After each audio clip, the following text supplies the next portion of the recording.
Hotel task day 2-ൽ Jasmine ആയിരുന്നു കേട്ടോ robo. അപ്പോൾ ജാസ്മിൻ ഗസ്റ്റ് കൊടുത്ത ടാസ്ക് ആയിരുന്നു എല്ലാവരെയും പിടിച്ചിട്ട് സോഫമേൽ ഇരുത്താന്നുള്ളത്. അതായത് എന്തോ ഒരു എൻ്റർടൈനിൻ്റെ ഭാഗമായിട്ട് എല്ലാവരോടും സോഫമേൽ ഇരിക്കാൻ പറയാന്നുള്ളത്. അപ്പോൾ ജാസ്മിൻ പോയിട്ട് പവർ ടീംസിനോട് പറഞ്ഞപ്പോൾ അത് അവരുടെ ഈഗോയെ ഹേർട്ട് ചെയ്തു. അവരത് പേഴ്സണൽ ഗ്രഡ്ജായിട്ട് എടുത്ത പോലെയാണ് എനിക്ക് തോന്നിയത്. അവരാരും ജാസ്മിൻ പറയുന്നത് കേൾക്കുന്ന മൈൻഡ് പോലും ചെയ്യുന്നില്ല. കാരണം അവർ പവർ ടീംസ് ആണല്ലോ, അവരോട് ആജ്ഞാപിക്കുക എന്നുള്ള രീതിയാണ് അവരെടുത്തത്. അപ്പോൾ ജാസ്മിൻ എന്ത് ചെയ്തു, അവർ കുക്ക് ചെയ്യാണ്. അപ്പോൾ ജാസ്മിൻ പോയിട്ട് സ്റ്റൗ ഓഫ് ചെയ്യുന്നുണ്ട്. ഇതിൽ ദേഷ്യം പിടിച്ച് ജാസ്മിനെ പിടിച്ച് തള്ളാണ് റസ്മിനെ. കറക്റ്റ് നമുക്ക് എപ്പിസോഡിൽ കാണിക്കുന്നില്ല, കാരണം നമുക്ക് എഡിറ്റ് ചെയ്തിട്ടുള്ളതാണല്ലോ വരുന്നത്. അപ്പോൾ കറക്റ്റ് കാണുന്നില്ല. എന്നാലും റസ്മിൻ പിടിച്ച് തള്ളുന്നുണ്ട് ജാസ്മിനെ. അപ്പോഴും ജാസ്മിൻ എന്ത് ചെയ്യുന്നില്ല, ക്യാരക്ടർ വിടുന്നില്ല.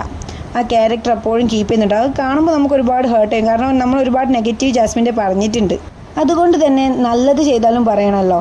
ഒരാൾ തെറ്റ് ഒരു വട്ടം ചെയ്ത് അല്ലെങ്കിൽ 2 വട്ടം ചെയ്ത് വിചാരിച്ചിട്ട് അത് എപ്പോഴും അവർ ചെയ്യുന്നത് തെറ്റാവണമെന്നില്ല. ഇന്നത്തെ ടാസ്കിൽ എന്തായാലും ഞാൻ ജാസ്മിൻ്റെ ഭാഗമായിരുന്നു. നിങ്ങളോ?